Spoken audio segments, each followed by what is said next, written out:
सहनाववतु सहनौ भुनक्तु सह वीर्यं करवावहै तेजस्विनावधीतमस्तु मा विद्विषावहै।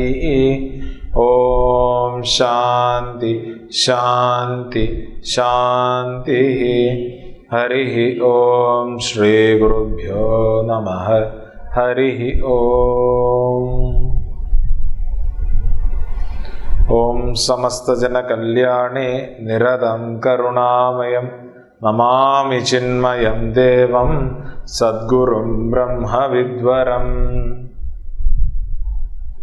मूकं करोति वाचालं पंगुं लंघयते गिरिं यत्कृपातमहं वन्दे परमानन्दमाधवं परमानन्दमाधवम्। ओम समस्त जन कल्याणे निरतं करुणामयं नमामि चिन्मयं देवं सद्गुरुं ब्रह्म विद्वरम्। ध्यानम्। अन्तर्यश्च बहिर्विधूततिमिरं ज्योतिर्मयं शाश्वतं स्थानं प्राप्य विराजते विनमताम् अज्ञानमुन्मूलयन् पश्यन् विश्वमपीदमुल्लसति योः विश्वस्य पारे परः तस्मै श्रीरमणाय लोकगुरवे शोकस्य हन्त्रे नमः। तस्मै श्रीरमणाय लोकगुरवे शोकस्य हन्त्रे नमः। कर्तुराज्ञया प्राप्यते फलं कर्म किं परं कर्म जडं कृतिमहोदतौ पदनकारणं फलमशाश्वतं गतिनिरोधकम् ईश्वरार्पितं नेच्छया कृतं चित्तशोधकं मुक्तिसाधकं कायवाङ्मनः कार्यमुत्तमं पूजनं जपश्चिन्तनं क्रमात् जगत ईषधि युक्तसेवनम् अष्टमूर्तिभृत् देवपूजनम् उत्तमस्तवादुत्तमं ददः चित्तजं जप ध्यानमुत्तमम् आज्यधारया स्रोतसा समं सरलचिन्तनं विरलतः परं भेदभावना सोऽहमित्यसौ भावनाभिधा पावनीमता भावशून्य सद्भावसुस्थितिः भावना बलात् भक्तिरुत्तमा हृस्थले मन स्वस्थता क्रिया भक्तियोगबोधश्च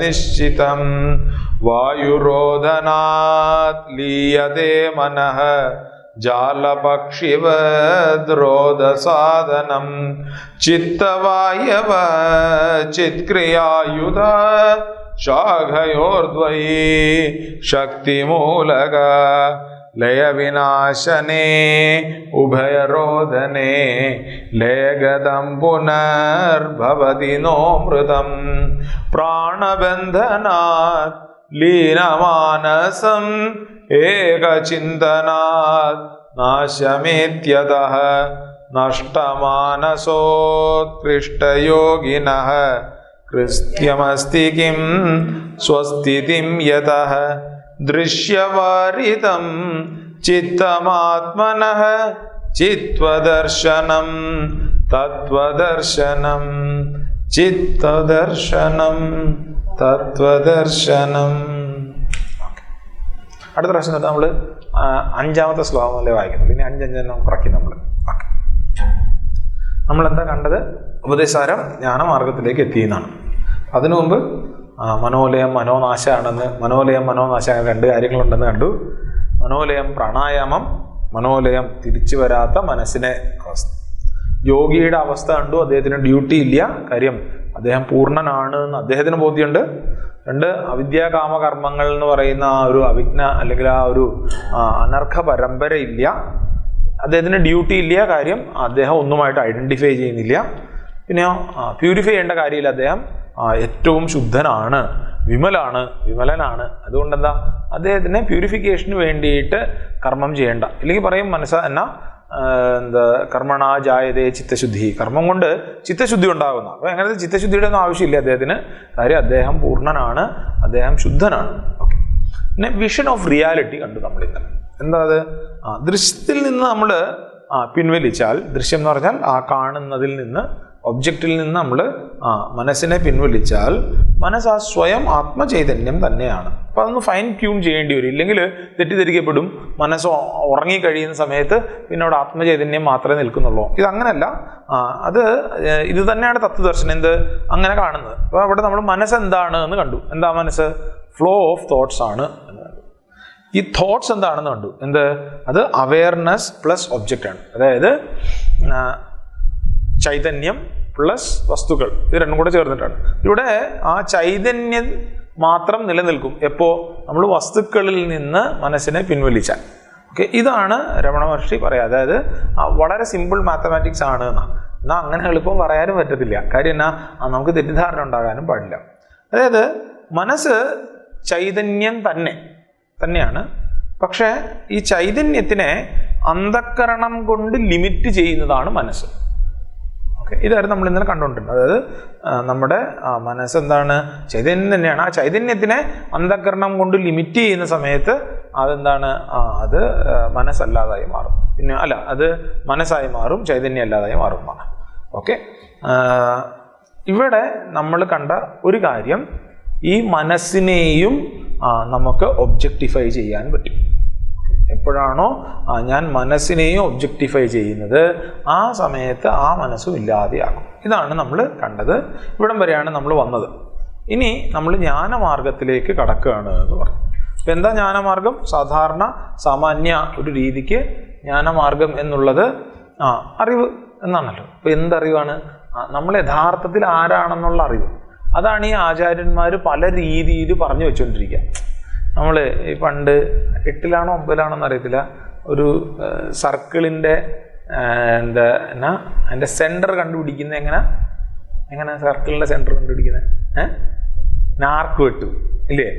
അല്ലെ, നമ്മൾ മറ്റേ കോമ്പസ് കുത്തിയതിൻ്റെ കുഴിക്കകത്ത് അതാണ് സെൻറ്റർ എന്ന് പറയും. പക്ഷെ ഇത് അങ്ങനെയല്ല. എന്താ, ഇങ്ങനെ ഒരു സർക്കിൾ ആണെങ്കിൽ ആദ്യം 2 കോഡ് കണ്ട് വരയ്ക്കുക, എന്നിട്ട് പിന്നെ അതിൻ്റെ അകത്തുനിന്ന് ഇങ്ങനെ ആർക്ക് വെട്ടിയിട്ട് ഇത് പെർപെൻഡിക്കുലർ ആയിട്ട് വരുന്നത് ഇങ്ങനെ കട്ട് ചെയ്യുന്നത് കറക്റ്റ് സെൻറ്ററിലാണ് എന്നല്ല നമ്മൾ പണ്ട് പഠിച്ചിട്ടുണ്ട് ഇല്ലേ? അപ്പം പല രീതിയിലുള്ള ചിന്തകൾ നടക്കുമ്പോഴേ ചില സമയത്ത് ഇത് എവിടെങ്കിലുമൊക്കെ ഒന്ന് കൂട്ടിമുട്ടുമല്ലോ. ആ കൂട്ടിമുട്ടുമ്പോഴാണ് നമ്മൾ ആരാണ് എന്നറിയുന്നത്. അതുകൊണ്ടാണ് ഏറ്റവും സിമ്പിളായിട്ടുള്ള കാര്യമാണെങ്കിലും ഇത് ഏറ്റവും ബുദ്ധിമുട്ടായിട്ട് നിൽക്കുന്നത്. നിങ്ങൾ കേട്ടിട്ടുണ്ടായിരിക്കില്ലേ ചില സമയത്ത് രാജവിദ്യ, രാജഗുഹ്യ, അങ്ങനെയുള്ള യോഗമാണ്. 9ാം അധ്യായത്തിൻ്റെ പേരാണ് ഭഗവത്ഗീതയിലെ. അത് രാജവിദ്യയാണ്, രാജഗുഹ്യവുമാണ്. അതായത് അത്രയും ടോപ്പ് സീക്രട്ടാണ്. ഈ സീക്രട്ട് എന്ന് പറയുന്നത് ആൾക്കാർ ഇങ്ങനെ പറയുന്നത് കൊണ്ടല്ല, അതായത് മൈക്ക് വെച്ചല്ലേ പറയുന്നത്. പക്ഷേ ഇത് എത്ര പറഞ്ഞാലും ചിലപ്പോൾ നമുക്കിത് കത്തത്തില്ല. ഏറ്റവും വലിയ സീക്രട്ട് എന്താ? എല്ലാവരും കേട്ടിട്ടും അവർക്കത് മനസ്സിലാകാതിരിക്കുമ്പോഴാണ് സീക്രട്ടാണ്. ഓക്കെ, അപ്പം ഈ ശാസ്ത്രം എന്ന് പറയുന്നത്, പ്രത്യേകിച്ച് ആത്മാവിനെ പറ്റിയിട്ടുള്ള അറിവ്, അത് രാജഗുഹ്യവും കൂടാണ്. ഭയങ്കര സീക്രട്ടാണ്. പക്ഷെ സീക്രട്ടാണെങ്കിലും നമ്മളെന്താ വീണ്ടും വീണ്ടും വീണ്ടും ഒരേ കാര്യം തന്നെ പറയും, മൈക്ക് വെച്ച് പറയും. പിന്നെ എന്താ അതിനെ സീക്രട്ട് എന്ന് പറയാൻ കാരണം ഇതാണ്, ചിലപ്പോൾ നമ്മൾ പലതവണ കേട്ടാലും ഇത് കത്തണമെന്നില്ല. അതുകൊണ്ടാണ് പല ആംഗിളിൽ ആചാര്യന്മാർ ഇത് പറഞ്ഞു വെക്കുന്നത്. കാര്യം എന്നാ, ഇവിടുന്നൊരു ഇത് വരും, ഇപ്പുറത്തുനിന്ന് പറഞ്ഞാൽ വരും. അങ്ങനെ എപ്പോഴെങ്കിലും ഇതൊന്ന് കൂട്ടിമുട്ടുന്ന സമയത്ത് നമുക്ക് കത്തും. ഒരു പ്രാവശ്യം കത്തി കഴിഞ്ഞാൽ ഉണ്ടല്ലോ അത് കത്തിയതാ, പിന്നെ തിരിച്ചു പോക്കില്ല. മനസ്സിലായില്ലേ? അപ്പൊ ഇതിനു വേണ്ടിയിട്ടാണ് ആചാര്യന്മാരെന്താ പല രീതിയിൽ ഇത് പിടിക്കുന്നത്. നമുക്കറിയാം, എല്ലാവർക്കും തിയറിറ്റിക്കലി അറിയാം എന്താണ് നമ്മുടെ ലക്ഷ്യം. ആ മനസ്സിലേക്ക് അല്ലെങ്കിൽ ആ കോറിലേക്ക് നമ്മുടെ മനസ്സിനെ ഒതുക്കി ആ കോറ് മാത്രമായിട്ട് നിൽക്കുകയാണ് എന്ന് നമ്മൾ കർമ്മയോഗത്തിലും ഭക്തിയോഗത്തിലും രാജയോഗത്തിലൊക്കെ കണ്ടു. പക്ഷെ ഇത് വീണ്ടും പറയും.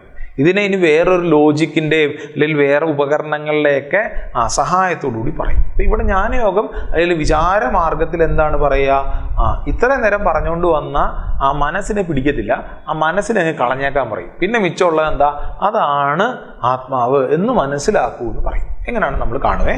17ാമത്തെ ശ്ലോകം എന്താ, മാനസന്തു കിം മാർഗണേ കൃതേ മാനസന്തു കിം മാർഗണേ കൃതേ നൈവ മാനസം മാർഗ ആർജവത് നൈവ മാനസം മാർഗ ആർജവത് മാനസന്തു കിം മാർഗണേ കൃതേ നൈവ മാനസം മാർഗ ആർജവത്. ഇപ്പോൾ എന്താണ് മനസ്സ് എന്ന അന്വേഷണത്തിൽ, ആ എൻക്വയറിയിൽ നമുക്കൊരു കാര്യം മനസ്സിലാവും. എന്താ മനസ്സിലാകുക? മനസ്സ് എന്ന് വിളിക്കപ്പെടുന്നത് യഥാർത്ഥത്തിൽ അങ്ങനൊരു സാധനം ഇല്ല. ഇത് നമ്മൾ മനസ്സിലാക്കും.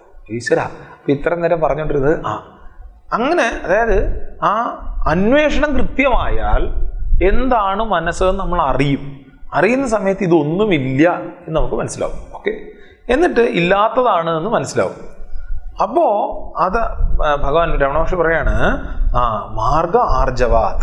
അപ്പൊ ഇതാണ് ഈ പാതയാണ് എന്ത്, ആ ആർജവമുള്ള പാത, അല്ലെങ്കിൽ ഇതാണ് എന്താ ഏറ്റവും എളുപ്പമുള്ള, ഏറ്റവും സ്ട്രെയിറ്റ് ആയിട്ടുള്ള, ഏറ്റവും സ്ട്രെയിറ്റ് ഫോർവേഡ് ആയിട്ടുള്ള മാർഗം. ഏത്? ഈ കാണാൻ പോകുന്ന. അപ്പം മാനസം തു കിം തു എന്ന് വരുന്നുണ്ട്. അപ്പം തു എന്ന് പറഞ്ഞാൽ എന്താ, എന്നാൽ ബട്ട് എന്ന് പറയുന്ന കാര്യം എന്ന് വെച്ചാൽ ഇത് പുതിയ ടോപ്പിക്ക് തുടങ്ങുക എന്ന് നമ്മളെ സൂചിപ്പിക്കുക. ഇതുവരെ മനസ്സിനെ പറ്റിയാണ് പറഞ്ഞുകൊണ്ടിരുന്നെങ്കിലും അത് രാജയോഗമായിട്ട് ബന്ധപ്പെട്ടാണെങ്കിൽ ഇവിടെ പുതിയൊരു ടോപ്പിക്ക് തുടങ്ങാൻ പോവാണ്. എന്താണത്? അത് ജ്ഞാനമാർഗത്തിലാണ്.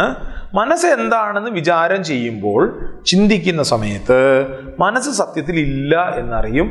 ആ സെൽഫ് മാത്രമേ, ആത്മാവ് മാത്രമേ ഉള്ളൂ എന്നറിയും. ഇതാണ് ഏറ്റവും എളുപ്പവഴി. ഇതെങ്ങനെ എളുപ്പമാണെന്നേ നമുക്ക് നോക്കാം. അതായത് പല കൃതികളിലും ഏറ്റവും മികച്ച മാർഗം എന്താണ്? ജ്ഞാനമാർഗമാണെന്ന് ആൾക്കാർ പറയും. പ്രത്യേകിച്ച് വേദാന്തികൾ. സത്യമാണോ? സത്യമാണിത്. അദ്വൈതമേവ സത്യം എന്നെല്ലാം ഭഗവാൻ തന്നെ പറഞ്ഞിട്ടുണ്ട് എന്നാണ് ശങ്കരാചാര്യ സ്വാമി പറയാം. അപ്പം പല മാർഗങ്ങളിലും പറയുന്നതാണ് വേദാന്തമാണ് അല്ലെങ്കിൽ ഈ ജ്ഞാനമാർഗമാണ് ഏറ്റവും എളുപ്പമുള്ള മാർഗം എന്നാണ്. എന്താ കാരണം? കർമ്മയോഗത്തിൽ നമ്മൾ ഈശ്വരാർപ്പണ ബുദ്ധി, പ്രസാദ ബുദ്ധി, എന്തിനാണത്, എന്താണ് അത് മനസ്സിലെ രാഗദ്വേഷങ്ങളെ ഇല്ലാതെയാക്കാനാണ് എന്നെല്ലാം പറഞ്ഞിട്ട് നമ്മൾ അതിനുവേണ്ടി പണിയെടുത്തുകൊണ്ടിരിക്കുക. ഓക്കെ, നമ്മൾ ഓരോരുത്തരും കഷ്ടപ്പെട്ട് പണിയെടുക്കുകയാണ്. നമ്മൾ നമ്മുടെ മനസ്സിനെ ആ രീതിയിൽ ട്രെയിൻ ചെയ്യിപ്പിക്കും. ഒരു സുപ്രഭാതത്തിൽ ഇത് നടക്കൂല. ഓക്കെ, ഭക്തിയോഗത്തിലാണെങ്കിലോ, ഭക്തിയോഗത്തിലാണെങ്കിൽ മനസ്സിനെ ശാന്തമാക്കാൻ വേണ്ടിയിട്ട് പൂജ ഇത്യാദി കാര്യങ്ങളെ എല്ലാം കൊടുത്ത് മനസ്സിനെ അതിൻ്റെ മുകളിൽ പോകാനെല്ലാം വേണ്ടിയിട്ട് പഠിപ്പിക്കും. കർമ്മയോഗത്തിലും ഭക്തിയോഗത്തിലും ഒരു ആരാധനയുടെ തലമുണ്ട്. ഒരു അഭേദ ഭാവനയൊക്കെ കൊണ്ടുവരണമെന്നല്ല നമ്മൾ പറഞ്ഞു.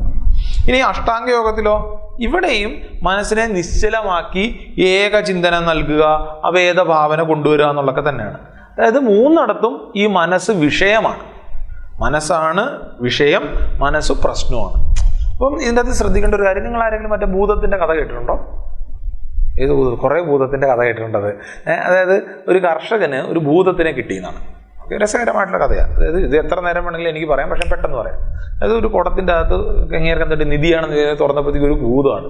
ഉടനെ ഈ കർഷകൻ്റെ ഭൂതം പറഞ്ഞു, എന്താ മുതലാളി എന്നല്ലല്ലോ പറയുന്നത്, എന്താ എന്നെ രക്ഷിച്ച ആള്, എൻ്റെ രക്ഷകനാണ് അങ്ങ്, അപ്പോൾ യജമാനെ അങ്ങ് പറയുന്നത് ഞാൻ ചെയ്യാം, എന്ത് വേണമെങ്കിലും ചെയ്യാം. അപ്പോൾ ഇയാൾക്ക് സന്തോഷമായി. അപ്പോൾ പക്ഷേ ഭൂതം ഒരു കണ്ടീഷൻ വെച്ചു എന്നാണ്. എന്താ? ഈ കേട്ടിട്ടുണ്ടോ കഥ? ഇല്ല, ഭാഗ്യം. പറഞ്ഞ ഭൂതം ഒരു കണ്ടീഷൻ വെച്ചത്, അതായത് എന്ത് പണി വേണമെങ്കിലും ഞാൻ എടുത്തോളാം, പക്ഷെ എനിക്ക് പണി ഇല്ലാതിരുന്നാൽ ഞാൻ നിങ്ങളെ തിന്നും. ഇയാൾ പറഞ്ഞു അത് കുഴപ്പമില്ല, നമുക്കാണോ ബുദ്ധിമുട്ട് പണി ഇല്ലാതിരിക്കാൻ. ഇയാൾ എന്ത് ചെയ്തെന്ന് വെച്ച് കഴിഞ്ഞാൽ ഇത് സമ്മതിച്ചിട്ട് ഈ എഗ്രിമെൻ്റ് വെച്ചു. അത് കഴിയുമ്പോഴത്തേക്കും ഭൂതത്തിൻ്റെ ഒക്കെ പറയാം എനിക്ക് പാടം എല്ലാം ഒന്ന് കൃഷി ഇതൊന്ന് നേരെയാക്കൂ. ഭൂതം ഇങ്ങനെ വെച്ചോടണം, ദേ കൃഷി സ്ഥലം റെഡിയായി. എനിക്ക് വീട് വെച്ചൊരു ഇങ്ങനെ വെച്ചോടണം, വീട് റെഡിയായി. അത് കഴിഞ്ഞപ്പോഴത്തേക്ക് ഇങ്ങനെ ഓരോ ആഹാരം കൊണ്ടുവരും, ദേ ഇങ്ങനെ വെച്ചപ്പോൾ ഇഷ്ടം പോലെ ആഹാരം. അതായത് 10 മിനിറ്റിൽ സകലമാനം ഇങ്ങേർക്ക് ഇനി കൊടുക്കാൻ പണിയൊന്നും ഇല്ലാത്ത അവസ്ഥയായി. ഇയാൾ ഞാൻ ഭൂതം ഇപ്പം തിന്നാൻ പോകാമെന്ന് പറയുന്ന സമയത്ത് എന്തോ ഒരു ഭാഗ്യത്തിന് ഇയാൾക്ക് ഒരു ബുദ്ധി തോന്നിയെന്നാണ്. അയാളിങ്ങനെ നോക്കുമ്പോൾ ഒരു കച്ചിത്തുറു കണ്ടു എന്നാണ്. തുറു നേട്ടില്ല, കുതിരാണ്ട് ഏരിയയിൽ കണ്ടുകൊണ്ട് പിന്നെ കച്ചി ഇങ്ങനെ വൈക്കോൽ തുറു അതിങ്ങനെ കണ്ടു വന്നു. അപ്പോൾ അതിൽ വൈക്കോലില്ല, ആ തുറുവിൻ്റെ അത് മാത്രമേ ഉള്ളൂ, തൂണ് മാത്രമേ ഉള്ളൂ. ഇയാൾ പറയും, ആ ഭൂതത്തിൻ്റെ ഒക്കെ പറയും, അതേ പോയി കയറിക്കോളാൻ പറയും. എന്നിട്ട് എന്ത് ചെയ്യാം, പതുക്കെ ഇഴഞ്ഞ് മേളിൽ ചെന്ന് തൊടണം. തൊട്ടതിന് ശേഷം എന്ത് ചെയ്യണം, പതുക്കെ താഴെ വന്ന് തൊടണം. അത് കഴിഞ്ഞിട്ട് എന്ത് ചെയ്യണം, പതുക്കെ ഇഴഞ്ഞ് മേളിൽ പോയി തൊടണം. അത് കഴിഞ്ഞിട്ട് എന്ത് ചെയ്യണം, പിന്നെ താഴെ വന്ന് തൊടണം. ഇത് ചെയ്തോളാൻ പറയും. അപ്പം ഭൂതത്തിന് പണി കിട്ടി. ഭൂതം എന്ത് ചെയ്യാതെ ചെയ്തുകൊണ്ടിരിക്കും. ഇയാൾക്ക് എന്തെങ്കിലും ആവശ്യമുള്ള സമയത്ത് ഇയാൾ എന്ത് ചെയ്യും, ഭൂതത്തിനെ വിളിക്കും, ആ പണി എടുപ്പിക്കും. അതിനുശേഷം വീണ്ടും വൈക്കോൽ തുറുവിലേക്ക് പറഞ്ഞു വിടുക. സത്യത്തിൽ ഈ ഭൂതം എന്ന് പറയുന്നത് നമ്മുടെ മനസ്സാണ്. നമ്മൾ കൃത്യമായിട്ട് ഈ മനസ്സിന് പണി കൊടുത്തില്ല എങ്കിൽ നമ്മളെ തിന്നുന്നതായിട്ടുള്ള ഭൂതമായി മാറും. അപ്പം കർമ്മയോഗത്തിലും ഭക്തിയോഗത്തിലും അഷ്ടാംഗ യോഗത്തിലും അവർ ചെയ്തുകൊണ്ടിരിക്കുന്ന എന്താണ്, അവർ ഈ ഭൂതത്തിന് പണി കൊടുത്തുകൊണ്ടിരിക്കുക. ഭൂതത്തിന് പണി കൊടുത്തുകൊണ്ടിരിക്കുക. സത്യത്തിൽ ഭൂതം ഉണ്ടോ? ഉണ്ടോ ഉണ്ടോ ഉണ്ടോ ഉണ്ടോ ഈശ്വരന് ഉണ്ടെന്ന് പറയരുത്. ഇല്ല, സത്യത്തിൽ അങ്ങനെ ഭൂതമൊന്നുമില്ല. അതാണ് ജ്ഞാനമാർഗത്തിൽ കാണാൻ പോവാ. ജ്ഞാനമാർഗത്തിൽ എന്താ, അങ്ങനൊരു ഭൂതം ഇല്ല. ഓക്കെ, അതിലേക്കാണ് നമ്മളെ കൊണ്ടുവരിക. കാര്യം ഈ എല്ലാ പ്രശ്നങ്ങൾക്കും കാരണം എന്താണ്, മനസ്സാകുന്ന ഭൂതമാണ്. നമുക്ക് ഈ ലോകം കാണുന്നത് തന്നെ മനസ്സുകൊണ്ടാണല്ലോ. അപ്പൊ ഈ മനസ്സാകുന്ന ഭൂതം ഇല്ല എങ്കിൽ പിന്നെ ഈ ലോകമാകുന്ന പ്രശ്നമുണ്ടോ? ഇല്ല. ഇതാണ് ജ്ഞാനമാർഗത്തിന്റെ ഒറ്റ ലൈനിലുള്ള എസെൻസ്. പക്ഷെ ഇത് നമുക്ക് ടെക്നിക്കലി പറഞ്ഞില്ല എങ്കിൽ ചില സമയത്ത് മനസ്സിലാകത്തില്ല. നമുക്ക് ടെക്നിക്കലിയും അതിന്റെ പ്രാക്ടിക്കൽ ആസ്പെക്റ്റും രണ്ടും നമ്മൾ കണ്ടാണ് പോവാ. ഓക്കെ, എന്താണ് ഈ 3 പാതയിലും മനസ്സാണ് വിഷയമെങ്കിൽ മനസ്സിന് നമ്മളൊരു സത്യത്വം കൊടുക്കുന്നുണ്ട്. മനസ്സുണ്ട്, സത്യമാണ് എന്ന് പറഞ്ഞിട്ടാ. പക്ഷെ ജ്ഞാനമാർഗത്തില് അല്ലെങ്കിൽ ഈ വിചാരമാർഗത്തില് ആചാര്യന്മാര് അവർ മനസ്സിന് സത്യത്വം കൊടുക്കുന്നില്ല. ഇതിനെയൊക്കെയാണ് കുറേ ആൾക്കാരൊക്കെ കളിയാക്കുക ചെയ്യുക. എങ്ങനെയാണെന്നറിയോ, ഈ വേദാന്തികളെ കളിയാക്കിയിട്ടൊരു കാര്യം, എല്ലാം മിഥ്യയാണ് മായയാണെന്നെല്ലാം പറയുന്ന സമയത്ത് വിശക്കുന്നുണ്ടോ, അല്ല മറ്റേ കേട്ടിട്ടില്ല, ഒരാള് ഇങ്ങനെ വന്നിട്ടൊരു വേദാന്തി എല്ലാവരെയും പറഞ്ഞു തോപ്പിക്കും. എന്ത്, ഈ ലോകം മായയാണ്, ലോകമൊന്നുമില്ല, നമ്മുടെ മനസ്സിന്റെ പ്രൊജക്ഷൻ മാത്രമാണ് എന്നെല്ലാം പറഞ്ഞു തോപ്പിച്ച് കഴിയുമ്പോഴത്തേക്ക് ഉണ്ണാനുള്ള സമയമായി എന്നാ. ഉടനെ ഇവർ പറഞ്ഞാൽ ഓക്കെ ഇതെല്ലാം പ്രൊജക്ഷൻ അല്ലേ, അങ്ങ് ഉണ്ണാൻ വരണ്ട, ഞങ്ങൾക്ക് പോയി ഉണ്ണണം എന്ന് പറഞ്ഞിട്ട് ഇങ്ങനെ വേദാന്തികളെ കളിയാക്കുന്ന ഒരു കഥയുണ്ട്. ഓക്കെ, ഇതങ്ങനല്ല. നമ്മൾ ട്രാൻസാക്ഷണൽ വേൾഡിൽ നിൽക്കുന്ന സമയത്ത് ഇതൊക്കെ ഉണ്ട്. പക്ഷേ ഈ പ്രശ്നങ്ങൾക്കെല്ലാം കാരണം നമ്മുടെ മനസ്സാണെന്നും ആ മനസ്സ് അവിടെ ഇല്ല എങ്കിൽ പിന്നെ ഈ പ്രശ്നങ്ങളില്ല എന്നുള്ളത് മനസ്സിലാക്കണം എന്നാണ് താല്പര്യം. ഓക്കെ, ഇവിടെ മനസ്സിനെ ക്വയറ്റാക്കാൻ പറയല്ല ചെയ്യുക. പിന്നെന്താ ചെയ്യുക, ഇവിടെ എന്താണ് മനസ്സ്, ആ മനസ്സിൻ്റെ സത്യം എന്താണ്, സത്യത്തിൽ ഇത് ഉള്ളതാണോ എന്നുള്ളതെല്ലാം ചിന്തിച്ച് അതിൻ്റെ ഉത്തരത്തിലേക്ക് എത്തുമ്പോഴത്തേക്കും മനസ്സിൽ ഉണ്ടാക്കുന്നതായിട്ടുള്ള പ്രശ്നങ്ങളില്ലാതാവും. അതാണ് വിചാരമാർഗത്തിൽ നമ്മൾ കാണുക. ഓക്കെ, മറ്റുള്ളിടത്ത് എന്താണ്, എങ്ങനെ മനസ്സിനെ നിശബ്ദമാക്കാം, എങ്ങനെ മനസ്സിനെ പ്യൂരിഫൈ ചെയ്യാം, എങ്ങനെ മനസ്സിനെ നശിപ്പിക്കുക അല്ലെങ്കിൽ ലയമാക്കുക എന്നെല്ലാം ഇത്ര നേരം പറഞ്ഞുകൊണ്ടിരുന്നത്. ഇവിടെ അങ്ങനെയൊന്നുമില്ല. എന്താണ് മനസ്സ് നമ്മൾ ചോദിച്ചു പോകും. അപ്പൊ ഇവിടെ ഈ ക്ലാസ് അല്ല കാര്യം. ഇത് കഴിഞ്ഞിട്ട് നമ്മളിരുന്ന് ആലോചിക്കണം. ചില വളരെ ടെക്നിക്കലായിട്ടുള്ള ചില കാര്യങ്ങൾ വരും. ഇന്നത്തെ ക്ലാസ്സിൽ ഉറപ്പായിട്ടും വരാൻ സാധ്യതയുണ്ട്. ഓക്കെ, ഇന്ന് ഞാൻ പ്രിപ്പയർ ചെയ്തുകൊണ്ട് വന്നിട്ടുണ്ട്, അവിടെ വരെ എത്തുകയാണെങ്കിൽ. അപ്പോൾ ഇത് നമ്മൾ എന്ത് ചെയ്യുക, ക്ലാസ് കേട്ടത് കൊണ്ട് കാര്യമില്ല, നമ്മളത് ശരിക്കിരുന്ന് ആലോചിക്കണം. കാര്യം നമ്മുടെ ഉള്ളിൽ അത്രയും ആഴത്തിൽ ഈ ഒരു അറിവില്ലായ്മ കയറിയിട്ടുണ്ട്. എന്ത്, ഞാൻ ഈ ശരീരമാനോ ബുദ്ധിയാണെന്ന്. അപ്പം ആചാര്യന്മാർ ഇത് നമ്മുടെ മുമ്പിലേക്ക് വെച്ച് തരുന്നത് എന്തിനാണ്, നമ്മളത് വീണ്ടും വീണ്ടും വീണ്ടും എൻക്വയറി ചെയ്യാനാണ്, വിചാരം ചെയ്യാനാണ്. വിചാരം ചെയ്താൽ മാത്രമേ ഇതിൽ നിന്ന് വെളിയിൽ വരാൻ പറ്റുള്ളൂ. ഓക്കെ, ഇപ്പം ജ്ഞാനമാർഗത്തിൽ നമ്മുടെ അവയർനെസ്സിൻ്റെ വെളിച്ചത്തിൽ നിന്ന് മാറി നിന്ന് ആ മനസ്സിനെ കാണുകയാണ് നമ്മൾ ശ്രമിക്കുക. ഇതെന്താണ് മനസ്സ്, സത്യത്തിൽ ഈ സാധനം ഉള്ളതാണോ അതോ നിഴലാണോ? നിഴലുണ്ടോ? നിഴലിൻ്റെ ഫീലിംഗ് ആണ്, ഉള്ളത് കണക്ക് തോന്നുന്നത്. അത് നിഴലിന് ആ ഫീലിങ്ങിന് നമ്മളൊരു പേര് കൊടുത്തിരിക്കുക, നിഴലിന്.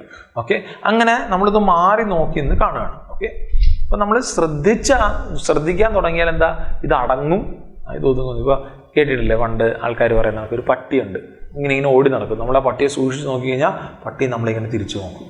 തിരിച്ചു നോക്കി പതുക്കെ പിന്നെ പട്ടി നമ്മളെ കാണാത്ത കണക്ക് ലാല എന്ന് പറഞ്ഞിട്ട് മാറി അവിടെ പോയി കിടക്കുന്ന അതേ കണക്ക് ഞാൻ മനസ്സിനെ നോക്കി അടക്കുക മാത്രമല്ല സത്യത്തിൽ എൻക്വയറി ചെയ്യുന്ന സമയത്ത് ആ മനസ്സ് അവിടെ ഇല്ല എന്നുള്ളത് അറിയും.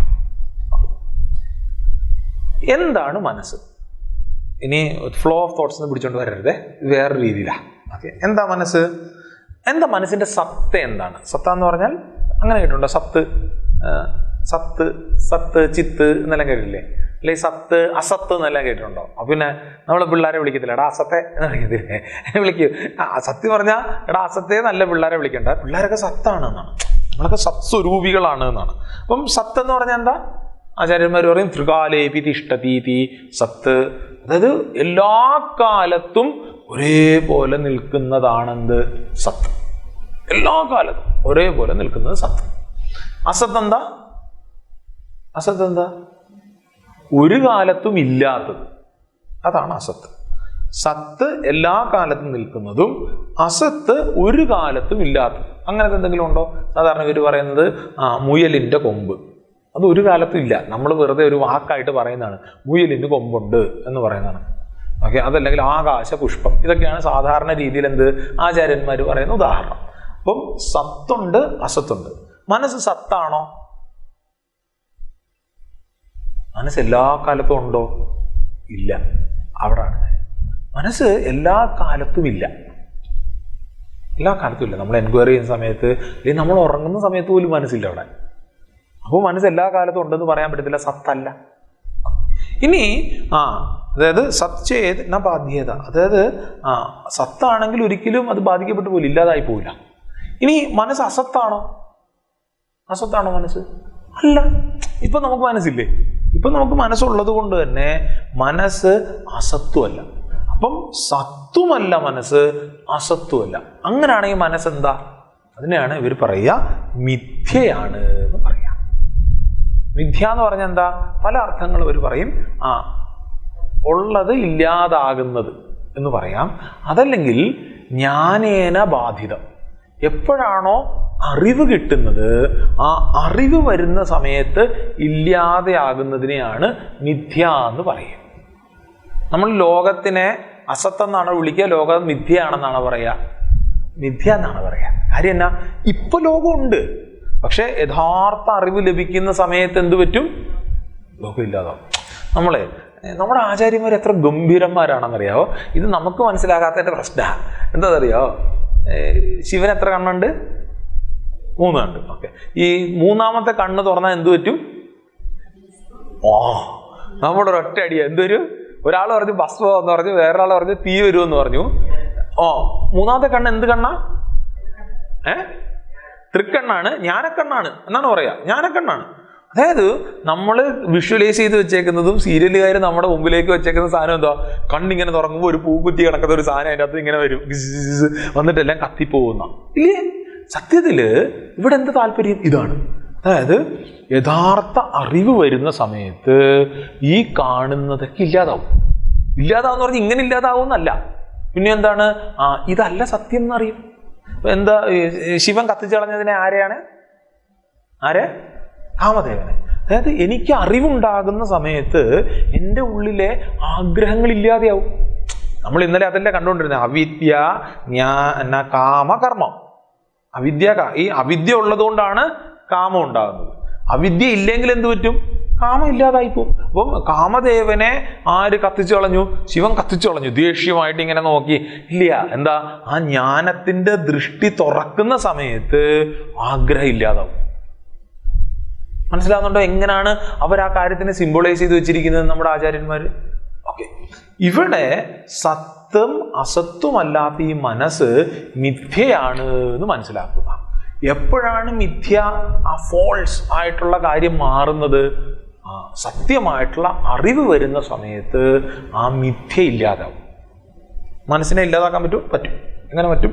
ഇങ്ങനെ പറ്റും. ഓക്കെ, അതായത് ഫാൾസ് ആണെങ്കിൽ അതിന് നമ്മൾ ഇത്ര അറ്റൻഷൻ കൊടുക്കേണ്ട കാര്യമുണ്ടോ? കള്ളത്തരത്തിന് നമ്മൾ ഇത്ര അറ്റൻഷൻ കൊടുക്കേണ്ട കാര്യമുണ്ടോ? ഇല്ല എന്നാണ് രമണ മഹർഷിയെ പോലുള്ള ആൾക്കാർ പറയാം. നിങ്ങൾക്കറിയാം, ഒരാൾ കള്ളത്തരം പറഞ്ഞുകൊണ്ടിരിക്കുക. ഓക്കെ, അവൻ പറയുന്നത് മുഴുവൻ കള്ളത്തരാ. നമ്മളതിന് മൈൻഡ് ചെയ്യൂ ഇല്ല? മറ്റേ പുലി വരുന്ന കഥ അറിയാമല്ലോ ഇല്ലേ? പുലി വരുന്നേ. അപ്പൊ ആദ്യത്തെ 2 പ്രാവശ്യം നമ്മൾ കള്ളത്തരത്തിന് നമ്മളൊന്ന് ശരി നോക്കും. പിന്നെ സത്യമായിട്ട് സംഭവിച്ചാലും എന്താണ്, ചില സമയത്ത് നമ്മൾ അതിന് വില കൊടുക്കില്ല എന്നാ. ഇതങ്ങനെയല്ല. പിന്നെയോ ഇത് കള്ളത്തരമാണെന്ന് പ്രൂവ്ഡാ. അങ്ങനെയാണെങ്കിൽ നമ്മൾ ആ കള്ളത്തരത്തിന് വില കൊടുക്കണോ എന്നുള്ളതാണ് ചോദ്യം. അതാണ് ചോദ്യം. അപ്പം സത്വമല്ല അസത്വമല്ലാത്ത ആ മിഥ്യയായിട്ടുള്ള മനസ്സ് വിചാരത്തിന്റെ കണ്ണുകൊണ്ട് നോക്കുമ്പോൾ അവിടെ മനസ്സടങ്ങും. എന്നിട്ടോ അവിടെ ആത്മാവ് പ്രകാശിക്കും. ഇതാണ് താല്പര്യം. ഇതിനെ പ്രാക്ടിക്കലി നമ്മുടെ ജീവിതത്തിൽ എങ്ങനെ കൊണ്ടുവരും? ഇത് കേൾക്കാനൊക്കെ സുഖമൊന്നുമില്ല സ്വാമി, എങ്കിലും കേട്ടോണ്ടിരിക്കുക. കേൾക്കാനൊക്കെ സുഖമുണ്ടെന്ന് ഞാൻ പറയാൻ വന്നത്. അപ്പോഴാണ് എനിക്ക് നിങ്ങളുടെ മുഖം കണ്ടത്. അപ്പൊ കേൾക്കാനൊന്നും അത്ര സുഖമൊന്നുമില്ല, അതിന്റെ കൂടെ നിൽക്കണം. എങ്കിൽ കൂടെയും ഇത് നമ്മുടെ ജീവിതത്തിൽ എങ്ങനെ കൊണ്ടുവരും? സത്യത്തിൽ ഫിലോസഫി ജീവിതത്തിൽ പ്രാവർത്തികമാക്കിയില്ലെങ്കിൽ ആ ഫിലോസഫി കൊണ്ട് ഒരു കാര്യമില്ല. 2ാം അധ്യായത്തില്, ഭഗവത്ഗീതയിലെ 2ാം അധ്യായത്തിൽ ഒരു ഗംഭീര ശ്ലോകമുണ്ട്. എന്താണെന്നറിയോ? മാത്രാസ്പർശാസ്തു കൗന്ദേയ ശീതോഷ്ണ സുഖദുഃഖദാഹ ആഗമാപായിന അനിത്യാഹ താം തിദിക്ഷസ്വ ഭാരതം. അതിലെന്താ പറയാ? ഈ വരുന്ന സുഖവും ദുഃഖവും എന്ന് പറയുന്ന കാര്യങ്ങളൊക്കെ വന്നും പോയും ഇരിക്കുന്നതാണ്. ഇത് നിത്യമായിട്ടുള്ളതല്ല. അതുകൊണ്ട് സഹിച്ചോളാനാണ് പറയുക. ഓക്കെ, നമ്മൾ മനസ്സ് മിഥ്യയാണ് എന്ന് മനസ്സിലാക്കിയാൽ നമ്മൾ ജീവിക്കുന്നത് ഈ കാഴ്ചപ്പാടിലായിരിക്കും. ഏത് കാഴ്ചപ്പാടിൽ?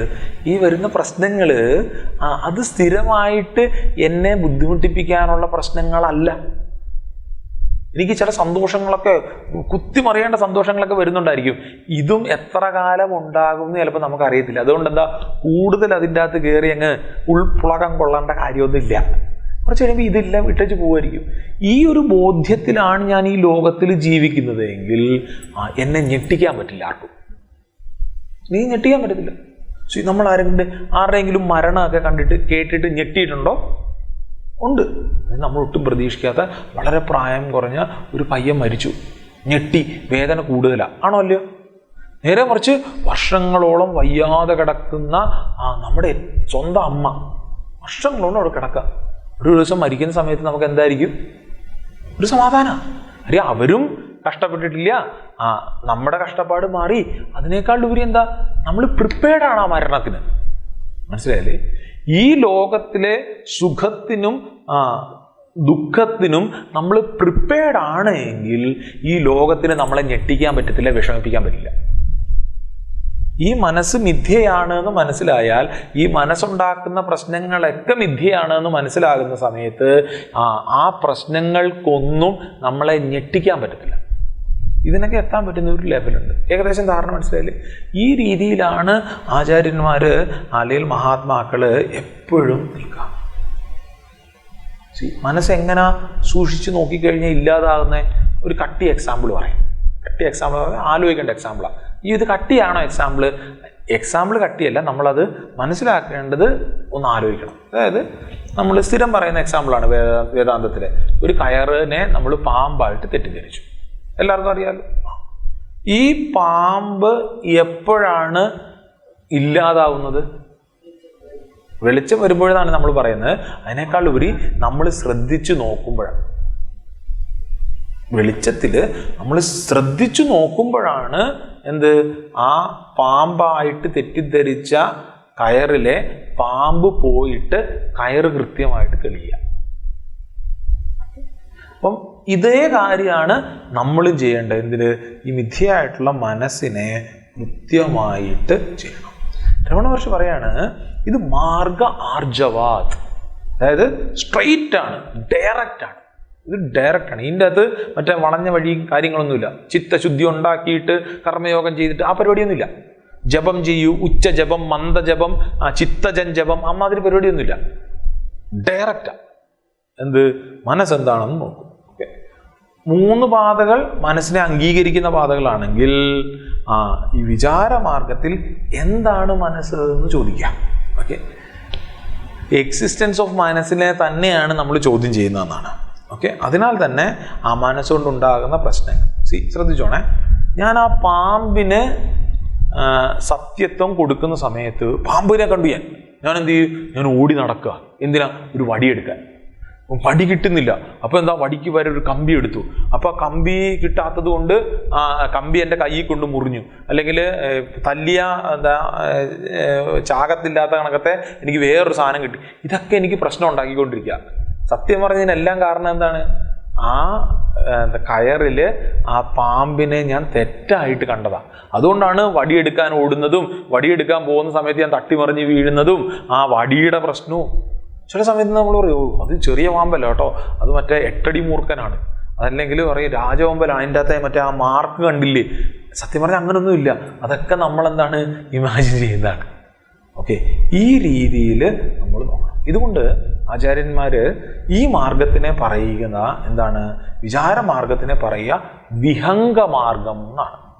വിഹംഗമാർഗം, അതായത് ഒറ്റ കുതിപ്പ. അല്ലാതെ മറ്റു 3 മാർഗങ്ങൾ, ഏത് ഭക്തിയോഗം അല്ലെങ്കിൽ ഭക്തിമാർഗം, കർമ്മമാർഗത്തിൻ്റെത്, രാജയോഗത്തിൻ്റെ മാർഗത്തിനെ പിപീലികാമാർഗം എന്നാണ് പറയുക. പിപീലിക എന്ന് പറഞ്ഞാൽ ഉറുമ്പ്.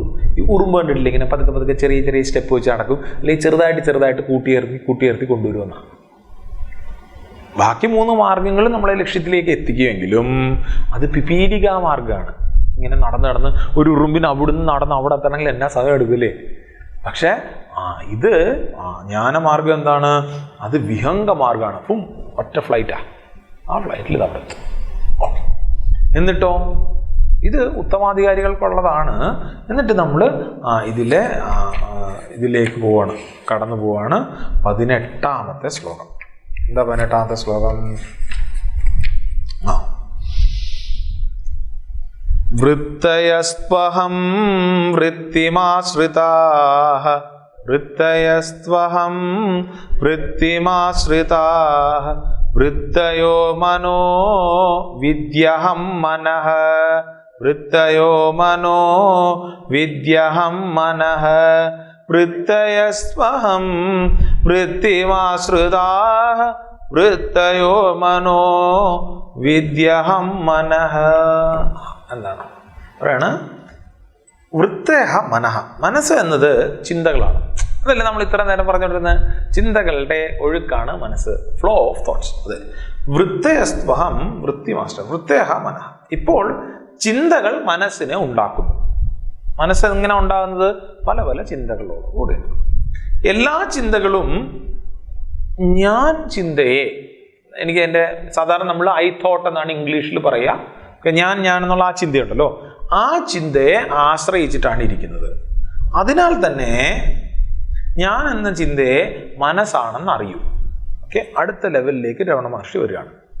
നേരത്തെ ലെവൽ എന്തായിരുന്നു? 17ാമത്തെ ശ്ലോകത്തിൽ പറയും, മനസ്സ് എന്ന അന്വേഷണത്തിൽ ആ മനസ്സ് ഒന്നുമില്ലാത്തതാണ് എന്ന് മനസ്സിലാവും.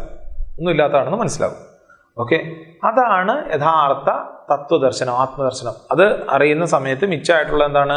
ആ ആത്മാവാണ് എന്ന് അറിയുന്ന സമയത്ത് ഇതാണ് ഏറ്റവും എളുപ്പത്തിലുള്ള മാർഗം എന്ന് മനസ്സിലാക്കുമെന്ന് പറഞ്ഞു. ഇവിടെ എന്താ പറയുക? ഇവിടെ മനസ്സെങ്ങനെ ഉണ്ടാകുന്നു? നമ്മൾ ഡീറ്റെയിൽഡ് ആയിട്ട് മനസ്സിൻ്റെ ഉള്ളിലേക്ക് കയറാൻ പോവാണ്. മനസ്സെന്താണ്? ചിന്തകളാണ് മനസ്സിനെ സൃഷ്ടിക്കുന്നത്. ഓക്കെ, എല്ലാ ചിന്തകളുടെയും കോസ് അല്ലെങ്കിൽ എല്ലാ ചിന്തകളിലെയും ആശ്രയിച്ചിരിക്കുന്ന എന്തിനെയാണ്? ഐ തോട്ടിലാണ്, ഞാൻ എന്നുള്ള ചിന്തയിലാണ്. ഓക്കെ, അപ്പം സത്യത്തിൽ എന്താണ് മനസ്സെന്ന് പറയുന്നത്? ഈ ഐ തോട്ടാണ് എന്ന് പറയുമ്പോൾ നമ്മൾ പറയത്തില്ല, ഒരു 5-8 പിള്ളേരുണ്ട്, അതിൻ്റെ തുരുത്തിനുണ്ടായിരിക്കും വില്ലൻ. സത്യം പറഞ്ഞാൽ അവനെ പിടിച്ചാൽ മതി എന്ന്. അവനാണ് ബാക്കി എല്ലാവർക്കും ശക്തി കൊടുക്കുന്നത്. ആ ടീമിൻ്റെ മെയിൻ ആളാരാണ്? അവനാണ്. അപ്പോൾ അവനാണ് സത്യത്തിൽ ആ ടീം. ബാക്കിയുള്ളവരൊക്കെ പേരിനാണെന്ന് പറയുന്നത് പോലെ ഈ മനസ്സ് എന്ന് സത്യത്തിൽ പറയുന്നത് എന്താണ്? ആ ഐ തോട്ടാണ് എന്നാണ്. അതിനാൽ ആ ചിന്തയെ മനസ്സെന്ന് അറിഞ്ഞോളൂ. നമ്മൾ ഇനി ഇത് കാണും, എന്തിനാണ് രമണ മഹർഷി ഇങ്ങനെ പറയുന്നത്. എന്തിനാണ്? വൃത്തേഹ മനഃ. മനസ്സെന്നത് ചിന്തകളാണ്. ഈ ചിന്തകളുടെ പ്രവാഹമാണല്ലോ മനസ്സ്. നമ്മൾ കുറേ നാളായിട്ട് പറയുന്ന ഇത് സ്ഥൂല വസ്തുക്കളുടെ ചിന്തയാകാം, സൂക്ഷ്മ വസ്തുക്കളുടെ ചിന്തയാകാം. എന്താ സ്ഥൂല വസ്തുക്കളുടെ ചിന്ത? ഇന്നലെ നമ്മൾ കണ്ടത് കണക്ക് ഇതൊരു ഫോണാണ്, ഇതൊരു ബുക്കാണ്, ഇതൊരു മൈക്കാണ്, അതൊരു ക്യാമറയാണ് എന്നുള്ള ചിന്തയാകാം. അതല്ലെങ്കിലോ സൂക്ഷ്മ വസ്തുക്കൾ, ആഗ്രഹങ്ങൾ, പേടി, ദേഷ്യം ഇത്യാദി കാര്യങ്ങളുടെ ചിന്തയും ആകാം. ഓക്കെ, എല്ലാ ചിന്തയ്ക്കും അത് പിടിക്കാനൊരു ഒബ്ജക്റ്റ് വേണം. അത് നമ്മൾ ഇന്നലെ കണ്ടായിരുന്നില്ലേ? എല്ലാ ചിന്തയ്ക്കും എന്താണ്? ഒരു ഒബ്ജക്റ്റ് വേണം. അതായത് ഇത് ഒരു ബുക്കാണ് എന്ന് പറയുമ്പോൾ ഇവിടുത്തെ ഒബ്ജക്റ്റ് എന്താണ്? ബുക്ക്. ഓക്കെ. പക്ഷെ ഒന്ന് ആലോചിച്ച് നോക്കണേ, ഇതൊരു ബുക്കാണ് എന്ന് പറയുമ്പോൾ സത്യത്തിൽ അവിടെ എന്താ നടക്കുന്നത്, അല്ലെങ്കിൽ അവിടെ യഥാർത്ഥത്തിൽ നടന്ന എന്താണ്? ഇതൊരു ബുക്കാണ് എന്ന് മാത്രമാണ്. ദിസ് ഈസ് എ ബുക്ക് നമ്മൾ പറയുമ്പോൾ അവിടെ സത്യത്തിൽ നടന്ന എന്താ? അതായത് ഇത് മനസ്സിലാക്കുകയാണ് ഇതൊരു ബുക്കാണ്. അതാണ് അവിടെ നടക്കുന്നത്. ഇതൊരു ബുക്കാണ് എന്ന് ഞാൻ പറയുമ്പോൾ അവിടെ നടക്കുന്ന എന്താണ്? I know that this is a book. This is a book എന്ന് പറയുന്നൊരു ചിന്തയാണ്. പക്ഷേ അവിടെ യഥാർത്ഥം നടക്കുന്നത് എന്താണ്? I know that this is a book. Okay, പൊട്ടുവാണെങ്കിൽ ഞാൻ പറയാതെ ഞാൻ ഇനിയും പറയും. ഓക്കെ, ഇവിടെ ഐ നോ എന്ന് പറയുന്നില്ലേ, ആ ഐ അത് സബ്ജക്റ്റാണ്. ബുക്ക് എന്ന് പറയുന്നത് ഒബ്ജക്റ്റാണ്. മനസ്സിലായല്ലോ? അതായത് നമ്മളിപ്പം ഒരു തോട്ടിലെ സബ്ജക്റ്റിനെയോ ഒബ്ജക്റ്റിനെയാണ് കണ്ടത്. അപ്പം ഇതിൻ്റെ അകത്ത് പല തോട്ട്. ഇപ്പോൾ I know that this is A phone എന്ന് പറയുമ്പോൾ സബ്ജക്റ്റ് എന്താണ്? I thought. ഒബ്ജക്റ്റ് എന്താണ്? ഫോണാണ്. ഈ ഒബ്ജക്റ്റ് മാറുന്നതിനനുസരിച്ച് ചിന്തകൾ മാറും. ഇവിടെ ഒരേപോലെ നിൽക്കുന്ന എന്താണ്? സബ്ജക്റ്റാണ്. ഓക്കെ, ഇതാണ് അവിടെ നിൽക്കുന്നത്. ഓക്കെ, ഇതിൽ ഒബ്ജക്റ്റ് മാറി മാറി വന്നുകൊണ്ടേയിരിക്കും തോട്ട്സിൽ. അത് വൃത്തികൾ മാറിക്കൊണ്ട്, വൃത്തി എന്ന് പറഞ്ഞാൽ ചിന്ത, ഇതിൽ മാറിക്കൊണ്ടേയിരിക്കും. ഇതിൽ മാറാത്തതായിട്ടുള്ള എന്താണ്? അതാ ഐ തോട്ടാണ്. അപ്പൊ ആചാര്യന്മാർ ഈ മാറുന്ന ഇത് എന്ന് പറയുന്ന ചിന്തകളുണ്ടല്ലോ, അതായത് ഇത് ബുക്കാണ്, അല്ലെങ്കിൽ ഇത് ഫോണാണ്, ഇത് നോട്ട് ബുക്കാണ്, ഇത് മൈക്കാണ് എന്ന് പറയുന്ന ഇത് ചിന്തകളെ ഇതം വൃത്തി എന്ന് പറയും. ഓർത്തു വെച്ചോണേ, ആവശ്യം വരും. ഒന്ന് ഇതം വൃത്തി എന്ന് പറയും. അതേപോലെ പ്രവീൺ ജി, ഇതിൻ്റെ ഫ്രണ്ടിലുള്ള ഒരു സാധനമുണ്ട്, അതൊന്നൊന്ന് തിരിക്കാവും. ഫ്രണ്ടിൽ അതല്ല അത് തന്നെ, ആ ലൈറ്റ് കാണിച്ചാൽ മതി. അത് തന്നെ, കറക്റ്റ്. ഓക്കെ, ശരി. അപ്പം എന്താ ഇതം വൃത്തി എന്ന് പറഞ്ഞത്? ദിസ് തോട്ട്, ഇത് എന്ന് പറയുന്നതിനെ ഇതം വൃത്തി എന്നും, ഞാൻ ഐ തോട്ട് എന്ന് പറഞ്ഞില്ലേ, അതായത് ഞാൻ ഇതാ അറിയുന്നു എന്ന് പറയുമ്പോഴത്തേക്ക് അതിൻ്റെ അകത്തുള്ള ആ സബ്ജക്റ്റീവ് ആസ്പെക്റ്റിനെ അതിനെ അഹം വൃത്തി എന്നും പറയും. അഹം വൃത്തിയും ഇതം വൃത്തിയും രണ്ട് കാര്യങ്ങൾ. അപ്പൊ ഇതം വൃത്തി മാറിക്കൊണ്ടേയിരിക്കും, അഹം വൃത്തി എല്ലായിടത്തും ഒരേപോലെ ആയിരിക്കും. ഇതം വൃത്തി മാറിക്കൊണ്ടേയിരിക്കും, അഹം വൃത്തി എല്ലായിടത്തും ഒരേപോലെ ആയിരിക്കും. ഓക്കെ, ഇതം വൃത്തി ഒബ്ജക്റ്റ് ആസ്പെക്റ്റ് ആണ്, അഹം വൃത്തി സബ്ജക്റ്റ് ആസ്പെക്റ്റ് ആണ്. ഓക്കെ, ഇനി ഓർക്കേണ്ട കാര്യം, ഈ അഹം വൃത്തിയിലൂടെ മാത്രമേ നമുക്ക് ഇതം വൃത്തിയെ മനസ്സിലാക്കാൻ പറ്റൂ. അതായത് എനിക്ക് കട്ട് ചെയ്യാന്നുണ്ടെങ്കിൽ പറഞ്ഞോണം, എനിക്ക് ഈ ഫോൺ എന്താണ് എന്ന് മനസ്സിലാകണം എന്നുണ്ടെങ്കിൽ അവിടെ ആ ഐ തോട്ട് വേണം. എനിക്ക് ഉറക്കത്തിൽ എന്തെങ്കിലും കാര്യത്തിനെ മനസ്സിലാക്കാൻ പറ്റുമോ? ഇല്ല. കാര്യം അവിടെ ആ അഹം വൃത്തി ഇല്ല. ഓക്കെ, ഇവിടെ രമണ മഹർഷി പറഞ്ഞു തുടങ്ങി എന്താണ്? വൃത്തയസ്തഹം വൃത്തിമാശ്രിതാഹ വൃത്തയോ മനോ വിദ്യമാ. അതായത് ഇപ്പോൾ ചിന്തകൾ മനസ്സുണ്ടാക്കുന്ന എല്ലാ ചിന്തകളും ഞാൻ എന്ന ചിന്തയെ ആശ്രയിച്ചിരിക്കുന്നു. അതിനാൽ ഞാൻ എന്ന ചിന്തയാണ് മനസ്സെന്ന് അറിയുന്നു. അതായത് അഹം വൃത്തി ഇല്ലാതെ ഇതം വൃത്തി മാത്രം കൊണ്ട് എനിക്കൊരു കാര്യം മനസ്സിലാകാത്തത് കൊണ്ട് അഹം വൃത്തിയാണ് അവിടെ പ്രാധാന്യമുള്ളത്. സത്യത്തിൽ ഇതം വൃത്തിയെ നമുക്ക് നെഗേറ്റ് ചെയ്യാം. സത്യത്തിൽ മനസ്സെന്താണ്? ഈ അഹം വൃത്തിയിലാണ് നിൽക്കുക. ഓക്കെ, എന്നുള്ളതിലേക്ക് എത്താമെന്നാണ്. ഓക്കെ, ഉറക്ക സമയത്ത് ഞാൻ എന്നുള്ള ഇല്ലാത്തത് കൊണ്ട് തന്നെ അഹം വൃത്തി ഇല്ല. അതുകൊണ്ട് തന്നെ എനിക്ക് ഏത് വസ്തുവിനെ കൊണ്ട് കാണിച്ചാലും എനിക്ക് എന്താണ് തിരിച്ചറിയാൻ പറ്റത്തില്ല. ഉറക്കം ഉണർന്ന് ഞാൻ എന്നുള്ളൊരു ബോധ്യം ഉണ്ടായാൽ മാത്രമേ എന്താണ് എനിക്ക് ആ വസ്തുവിനെ. അതുകൊണ്ടാണ് ഉറക്കത്തിൽ നമ്മൾ എന്തൊക്കെ ചെയ്യും. ചിലപ്പം ഒരു പാമ്പ് ഇഴഞ്ഞു പോവുക, ചിലപ്പോൾ ആ പാമ്പിനെ പിടിക്കും നമ്മൾ. കാര്യം ഞാൻ അറിയുന്നില്ല. ഇപ്പം എന്താ പാമ്പിനെ പിടിക്കാത്ത കാര്യം? എനിക്കതൊരു പാമ്പാണെന്നറിയാം. ആ പാമ്പിനെ ഞാൻ പിടിച്ചാൽ പാമ്പിനെ കടിക്കുമെന്നറിയാം. ഓക്കെ, അങ്ങനത്തെ കാര്യങ്ങളൊന്നും ഉറക്കത്തിൽ വരുന്നില്ല. കാര്യം എന്നാ? അവിടെ ആ ഒരു ബോധം തന്നെ ഇല്ല എന്നാണ്. ഉണരുമ്പോൾ ആദ്യം എന്താ സംഭവിക്കുന്നത്? മറ്റേ കുസൃതി ചോദ്യമല്ല. ഉണരുമ്പോൾ എന്ത് പറ്റും? കണ്ണ് തുറക്കും. അങ്ങനത്തെ പരിപാടിയല്ല. ഉണരുമ്പോൾ ആദ്യം നമ്മുടെ ഉള്ളിലേക്ക് ഈ അഹംവൃത്തി കയറി വരും. ഞാൻ എൻ്റെ പേര് മറന്നു പോവേ ചിലപ്പം. തലയ്ക്ക് അടി കിട്ടി കഴിയുമ്പോൾ ഞാൻ ആരാണ് എന്നെല്ലാം ചോദിച്ചാലും അവിടെ ആ ഞാൻ എന്നുള്ള സാധനം വരും. അതിനാണ് ഈ അഹംവൃത്തി എന്ന് പറയാം. മനസ്സിലായില്ലേ? അതായത് സുധീർ ചൈതന്യെ ഇപ്പം എൻ്റെ ജീവിതം എടുത്താൽ വളരെ കൃത്യമായിട്ടുള്ള എക്സാമ്പിളാണ്. എനിക്ക് വേറൊരു പേരുണ്ടായിരുന്നു. മറ്റേ ഭാഷ പറഞ്ഞ കണക്ക് എനിക്ക് ഇന്നൊരു പേർക്ക് അങ്ങനെയല്ല, എനിക്ക് വേറൊരു പേരുണ്ടായിരുന്നു, അച്ഛനും അമ്മയും ഇട്ട പേര്. ആ പേര് എൻ്റെ ഗുരു മാറ്റി, തേജോമൻ സ്വാമിജി മാറ്റിയിട്ട് സുധീർ ചൈതന്യാന്ന് എനിക്ക് പുതിയൊരു പേര് തന്നു. പിറ്റേ ദിവസം രാവിലെ എഴുന്നേൽക്കുന്ന സമയത്ത് ഞാൻ സുധീർ ചൈതന്യമായിട്ടാണോ എഴുന്നേൽക്കുന്നത്, ഞാൻ പഴയ പേരിലാണോ എഴുന്നേൽക്കുന്നത് എന്ന് നിങ്ങളല്ലേ പറയുന്നേ? എനിക്ക് ബോധ്യമില്ലല്ലോ, എനിക്ക് ബോധ്യമില്ല. ഇവിടെ അതിനെപ്പറ്റി അല്ല പറയാം. ഒരിക്കലും നിങ്ങളുടെ പേര് ഞാൻ മാറ്റി, ഗസറ്റിൽ മാറ്റി, ഇപ്പം ഞാൻ സുധീർ ചൈതന്യാണെന്ന് പറഞ്ഞ് എണീറ്റാലും നാളെ കുറച്ച് നാൾ കഴിഞ്ഞിട്ട് എനിക്ക് വേറൊരു പേര് കിട്ടുന്ന സമയത്ത്, ചിലപ്പോൾ സന്യാസം കിട്ടുമ്പോൾ വേറൊരു പേര് വരും. ആ തരുന്ന സമയത്തും മാറാതെ നിൽക്കുന്നൊരു ചിന്തയുണ്ട്. ഏതാണ്? അതാണ് അഹംവൃത്തി. അല്ലാതെ പേര് വെച്ചിട്ടോ ഈ ശരീരം വെച്ചിട്ടോ അല്ല എന്ന് മനസ്സിലാക്കിക്കോണേ. നമ്മൾ ഇതിലേക്കാണ് വരാൻ പോകുന്നത്. അപ്പം ഈ ഒരു മാറ്റം മാറാതെ നിൽക്കുന്നതും ഞാൻ എഴുന്നേൽക്കുമ്പോൾ ആദ്യം വരുന്ന സുധീർ ചൈതന്യാണെന്നുള്ള ചിന്തയല്ല, ഞാൻ സുധീർ ചൈതന്യാണെന്നാണ്. അല്ലെങ്കിൽ എൻ്റെ പേര് സുധീർ ചൈതന്യ. അതിനു മുമ്പ് എൻ്റെ പേര് ഞാൻ മറന്നു പോയിട്ട് ആലോചിക്കുക, എൻ്റെ പേരെന്താ എന്ന് ഞാൻ ആലോചിക്കുന്നത് എന്തുകൊണ്ടാണ്? അഹംവൃത്തി ഉള്ളതുകൊണ്ടാണ്. ഈശ്വര ഭഗവാനെ ഏകദേശം കത്തുന്നില്ലേ? ഇല്ലേ? ഇല്ലെങ്കിൽ ചോദിക്കാവേ ഇത് കഴിയുമ്പം.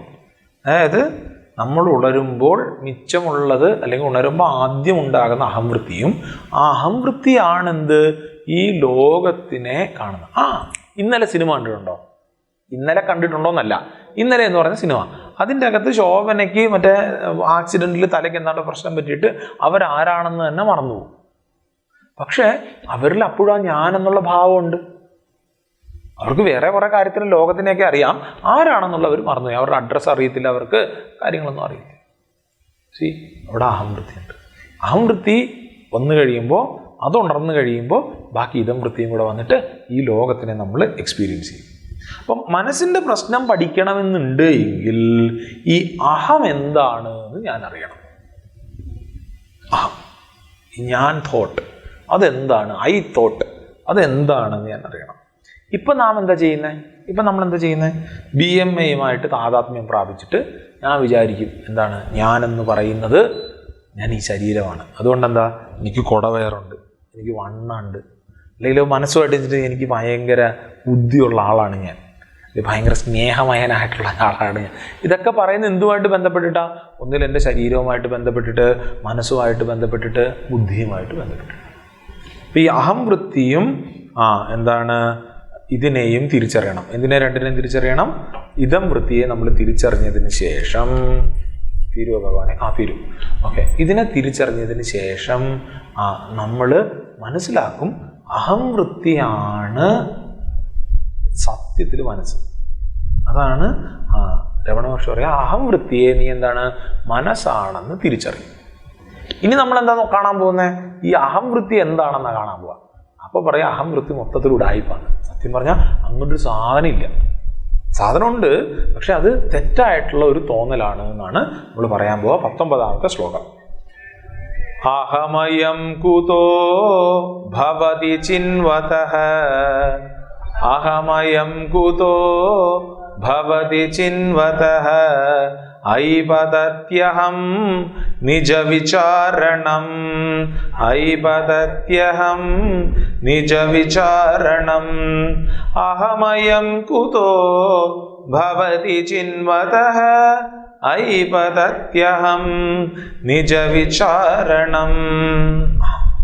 എവിടെ നിന്നാണ് ഈ ഞാൻ ചിന്ത, അതായത് ഐ തോട്ട്, അതായത് മനസ്സിനെ അന്വേഷിച്ചു തുടങ്ങുമ്പോൾ ഉണ്ടാകുന്നത്? ഇങ്ങനെ അന്വേഷിക്കുന്ന ആൾക്ക് ഞാൻ ചിന്ത, അതല്ലെങ്കിൽ അഹങ്കാരം, മലയാളത്തിലെ അഹങ്കാരം അല്ലേ, ആ ഞാൻ എന്നുള്ള ഭാവമല്ലേ, നോഷൻ, ആ നോഷൻ ഇല്ലാതെയാകുന്നു. ഇതാണ് ആത്മാന്വേഷണം. ഒരു കട്ടി സ്റ്റേറ്റ്മെൻ്റ് ആണ് ഈ അടിക്കുക. എന്താണ്? എവിടെ നിന്നാണ് ഈ ഐ തോട്ട് വരുന്നത് എന്ന് ഞാൻ ചിന്തിച്ചു തുടങ്ങുമ്പോൾ എന്തുണ്ടാകും? ആ ഞാൻ ചിന്ത ഇല്ലാതായിപ്പോകും. ഐ തോട്ട് എന്ന് പറയുന്ന ഞാൻ ചിന്ത ഇല്ലാതെയായിപ്പോകും. ഇങ്ങനെ ഇല്ലാതാവുമ്പോൾ പിന്നെ മിച്ചം എന്തുണ്ട്? മറ്റേ സാധനം കിടപ്പുണ്ട്, ആത്മാവ് കിടപ്പുണ്ട്. ആത്മാവിനെ തിരിച്ചറിയുക. ഇതാണ് സത്യത്തിൽ ആത്മാന്വേഷണം എന്ന് പറയുക. ഇതാണ് നിജവിചാരണം. ഇതാണ് യഥാർത്ഥത്തിലുള്ള വിചാരം. എന്ത്? ഈ ഞാനെന്ന് പറയുന്നത് എവിടെ നിന്ന് വരുന്നു? ഇതാ ഞാൻ പറഞ്ഞ ഹോംവർക്ക് ചെയ്യണം. എന്താ? നമ്മൾ സത്യത്തിൽ എന്താണ് ഈ ഞാൻ എന്നുള്ളത് ആലോചിക്കണം. ഈ ഞാനെന്ന് പറയുന്നത് ആത്മസ്വരൂപിയായിട്ടുള്ള ഞാനാണോ, അതോ ലിമിറ്റഡ് ആയിട്ടുള്ള ഐ ആണോ, അതോ ഈ ശരീരമാണോ ഞാൻ? ഇത് നമ്മൾ ചിന്തിക്കണം എന്നാണ്. ഇത് ശരിക്കും ചിന്തിച്ച് പോകുന്ന സമയത്ത് നമ്മളൊരു പോയിന്റിൽ ഇത് ഫാൾസ് ആണ് എന്ന് മനസ്സിലാക്കും. അവിടെ ഇത് ഡ്രോപ്പ് ആവുന്നത് എങ്ങനെയാണ് നമുക്ക് കാണാവേ. അഹമയം കുതോ, എവിടെ നിന്നാണ് ഐ തോട്ട്, ഞാൻ എന്നുള്ള ചിന്ത ഭവതി ഉണ്ടാകുന്നത്, വരുന്നത്? ചിന്വതഃ, ആരാണോ ഇത് ചിന്തിക്കുന്നത്, എൻക്വയറി ചെയ്യുന്നത്, അന്വേഷിക്കുന്നത്, അഹം പദ്ധതി, ഐ തോട്ട് അവിടെ വീണുപോകും. നമ്മൾ എപ്പോഴാണോ വേണ്ട രീതിയിൽ ചിന്തിക്കുന്ന സമയത്ത് ഐ തോട്ട് അവിടെ ഇല്ലാതാവും. മനസ്സ് എന്താണെന്ന് കാണും. ആ മനസ്സിൽ അഹം വൃത്തിയുണ്ട്, ഇതം വൃത്തിയുണ്ട്. ഇതം വൃത്തി ഓൾറെഡി നെഗേറ്റ് ചെയ്യാം, പിന്നെ മിച്ചമുള്ള അഹം വൃത്തിയാണ്. ഈ അഹം വൃത്തി എവിടുന്നാണ് വരുന്നതെന്ന് ചിന്തിക്കുന്ന സമയത്ത് അഹം വൃത്തിയും ഇല്ലാതെയാവും. ഇതാണ് യഥാർത്ഥത്തിലുള്ള നിജവിചാരണം എന്നാണ് പറയാം. എന്തുകൊണ്ട് മനസ്സ് അവസാനിക്കും? എന്തുകൊണ്ടായിരിക്കും മനസ്സ് അവസാനിക്കുക? കാരണം മനസ്സൊരു ഇല്യൂഷനാണ്.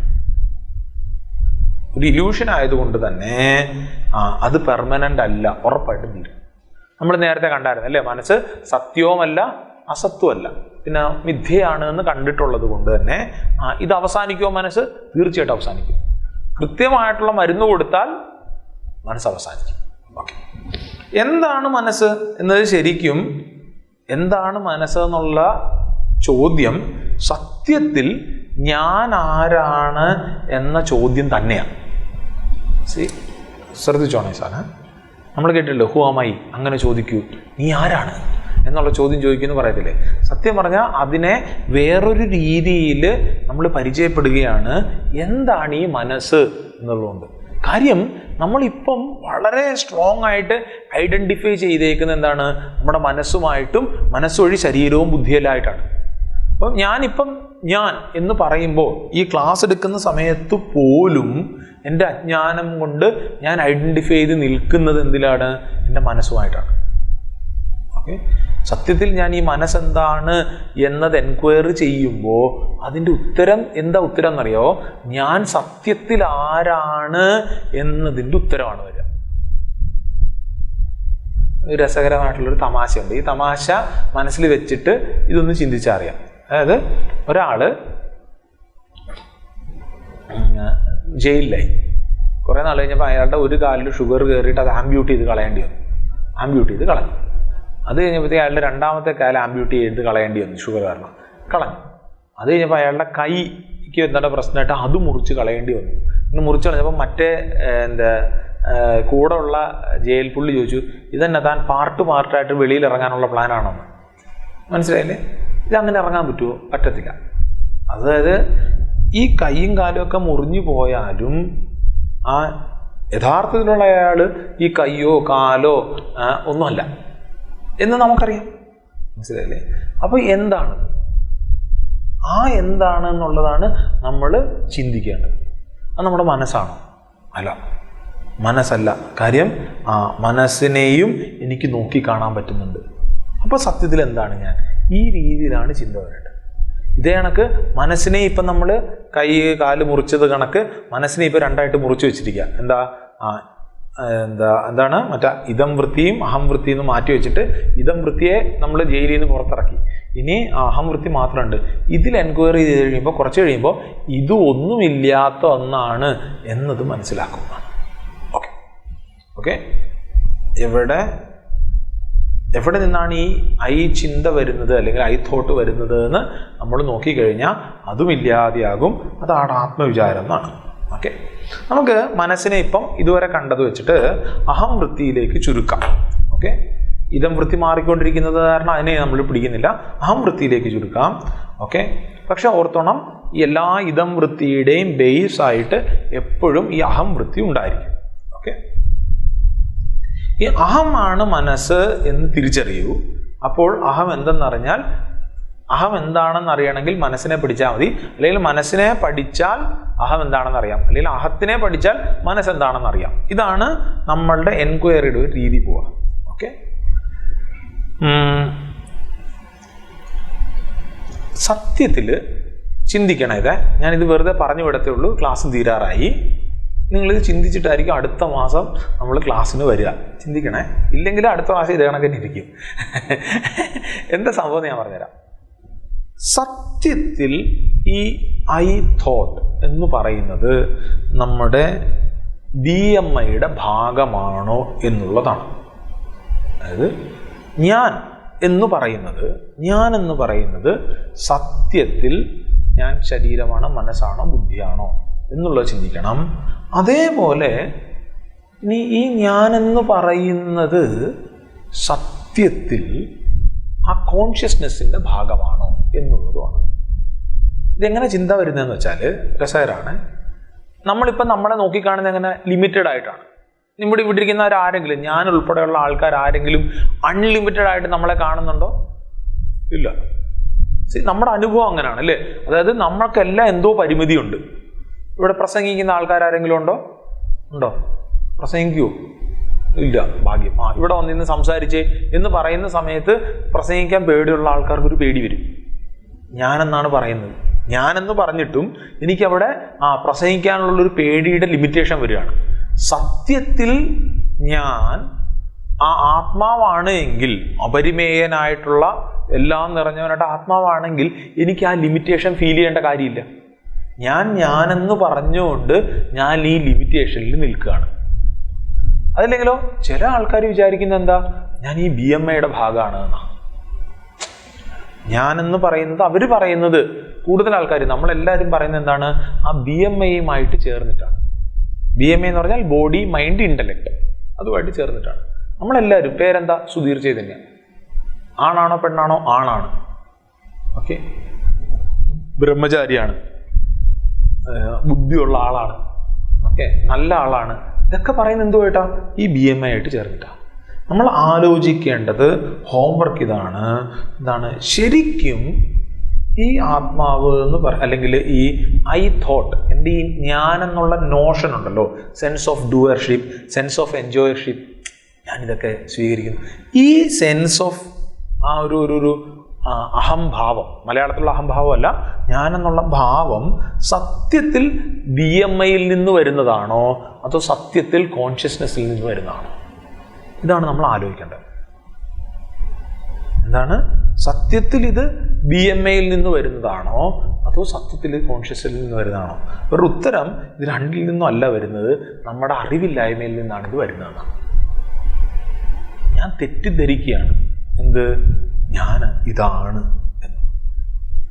നമ്മൾ ഇതിനെ ശരിക്കും നോക്കിക്കഴിഞ്ഞാൽ ഇതില്ലാതാവും. എങ്ങനെയാണെന്ന് പറയാതെ, നിങ്ങൾ ആരെങ്കിലും വിളിക്കാത്ത കല്യാണത്തിന് പോയിട്ടുണ്ടോ? പോകണ്ടേ? അതാണോ? അപ്പോൾ ഈ പറഞ്ഞ കണക്ക് ചെറുക്കൻ്റെ കൂട്ടരാണോ എന്ന് പെണ്ണിൻ്റെ ആൾക്കാർ ചോദിച്ചു കഴിഞ്ഞാൽ പോയിട്ടുണ്ടത്. ഓക്കെ, ചെറുക്കൻ്റെ കൂട്ടരാണോ എന്ന് ചോദിച്ചു കഴിഞ്ഞാൽ നമ്മൾ പറയും പെണ്ണിൻ്റെ കൂട്ടരാണ് ചോദിക്കുന്നത്, ആണെന്ന് പറയും. നേരെ മറിച്ച് ഈ രണ്ട് കൂട്ടരും അല്ലാത്തൊരു ടീം ഉണ്ടായിരിക്കും.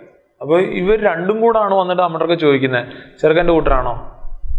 അല്ല. പെണ്ണിൻ്റെ കൂട്ടരാണോ? അല്ല എന്ന് പറയും. പിന്നെ ഇവിടെ ഓടി രക്ഷപ്പെടും നമ്മൾ, ആണോ അല്ലയോ? ഈ സാധനമാണ് ഇവിടെ നടക്കുക. BMIയുടെ ഭാഗത്തു നിന്നാണോ നീ വന്നേക്കുന്നത് ഈ ഐ തോട്ട്? അല്ല, BMIയുടെ ഭാഗമല്ല. ചിന്തിക്കണം, ഇവിടെയാണ് നമ്മൾ വിചാരം ചെയ്യുന്നത്. ഇത് കോൺഷ്യസ്നെസ്സിന്റെ ഭാഗമാണോ? കോൺഷ്യസിന്റെ ഭാഗമാണെങ്കിൽ നമുക്ക് ആ ലിമിറ്റേഷനേ വരത്തില്ല. അല്ല. അപ്പൊ പിന്നെ ഇത് എവിടുന്നാ വരുന്നത്? അജ്ഞാനത്തിന്റെ ഭാഗമാണ്. നമ്മൾ ആ രീതിയിൽ ചിന്തിക്കുന്ന സമയത്ത്, ഇത് രണ്ടിൽ നിന്നും വരാത്ത സമയത്ത് എന്താണ്, ഇത് അജ്ഞാനത്തിൽ നിന്ന് വന്ന ഒരു റോങ് നോഷനാണ്. എന്ത്, ഞാനിത് ചെയ്യുന്നു, ഞാനിത് അനുഭവിക്കുന്നു എന്നുള്ള ചിന്തകൾ. ഗംഭീര ഒരു സംഭവം നടന്നത് എനിക്കിപ്പോഴും ഓർമ്മ വരും. അത് ജയറാമില്ലേ, ജയറാം സിനിമയുടെ, പുള്ളി ഒരു പരിപാടിക്ക് പോയി. അവിടെ ചെന്നപ്പോൾ ജയറാം വന്ന ഉടനെ ജയറാമിൻ്റെ കാറ് തുറന്ന് ഒരാൾ വന്ന് കാറ് തുറന്നു കൊടുത്തു. ജയറാമിനെ കണ്ടുടനെ അയാളെ നോക്കി ചിരിക്കുന്നൊക്കെ ഉണ്ട്. ഇവർ രണ്ടുപേരും കൂടെ നടന്നു വരികയാണ്. എന്നിട്ട് ജയറാം ഇങ്ങനെ സ്റ്റേജിൽ ഇരിക്കുമ്പോഴത്തേക്കും ജയറാമിൻ്റെ തൊട്ട് ബാക്കിൽ ഇങ്ങേര് നിപ്പുണ്ട്. ഇങ്ങനെ നിപ്പുണ്ട്. അത് കഴിയുമ്പോഴത്തേക്കും ജയറാം സംസാരിക്കാൻ പോകുമ്പോൾ ഇയാൾ പോയിട്ട് ജയറാമിന് മൈക്കൊക്കെ വെച്ചു കൊടുക്കും. ജയറാമൊക്കെ സംസാരിക്കും. ഇത് കഴിഞ്ഞ് ആലോചിക്കുമ്പോഴാണ് ഇയാൾ അവിടെ ആരുമല്ല. ഈ കമ്മിറ്റിക്കാർ വിചാരിച്ചു ഇയാൾ ജയറാമിൻ്റെ കൂടെ വന്നതാണ്. ഇത് ഏഷ്യാനെറ്റിൻ്റെ റിപ്പോർട്ടിൽ വന്നത് ഇപ്പോഴും ഉണ്ട്, യൂട്യൂബിൽ കിടപ്പുണ്ട്. കമ്മിറ്റിക്കാർ വിചാരിച്ചു എന്താണ്, ഇയാൾ ജയറാമിൻ്റെ കൂടെ വന്നതാണെന്നും അതുകൊണ്ട് തന്നെ ജയറാമിന് എന്തെങ്കിലും വേണമെന്നുണ്ടെങ്കിൽ സാറെന്താ കഴിക്കുക, എന്താ കുടിക്കുക, ഇതൊക്കെ ഇങ്ങനെയാണ് ചോദിക്കുന്നത്. മനസ്സിലായില്ലേ? ഇയാൾക്ക് സത്യത്വം കൊടുത്തിരിക്കുക. ഇതേപോലെ ജയറാം വിചാരിച്ചേക്കുന്നത് എന്താ, ജയറാമിനെ നോക്കാൻ വേണ്ടിയിട്ട് ഈ കമ്മിറ്റിക്കാർ വെച്ചേക്കുന്നതാണെന്ന്. അപ്പോൾ അതുകൊണ്ട് എന്താ, ജയറാമിൻ്റെ അടുക്കെ ഇയാൾ എന്നിട്ട് വെള്ളം വേണം, പിന്നെ വെള്ളം വേണം ചേട്ടാ. അപ്പം ഈ ലീല് ഇതേപോലെ ഈ രണ്ടു ഭാഗത്തും അല്ലാത്ത ഒരു സാധനം അജ്ഞാനത്തിൻ്റെതായിട്ടുണ്ടായിട്ട് ആ കാര്യമാണെന്ത് ഈ അഹംവൃത്തി ആയിക്കൊണ്ട്, എൻ്റെ നോഷൻ ആയിക്കൊണ്ട്, എൻ്റെ ഡൂവർഷിപ്പോടുകൂടി ഞാനിത് ചെയ്യുന്നു, ഞാനിതിന് എൻജോയറാണ് എന്നുള്ള രീതിയിൽ ഇവിടെ ഇടപെട്ടുകൊണ്ടിരിക്കുന്നത്. ഇത് ശരിക്കുണ്ടോ? നമ്മൾ ശരിക്കും എൻക്വയറി ചെയ്യുന്ന സമയത്ത്, ഞാൻ ശരിക്കും വിചാരം ചെയ്യുന്ന സമയത്ത് ഈ സാധനം എന്നെ വിട്ടുപോകും.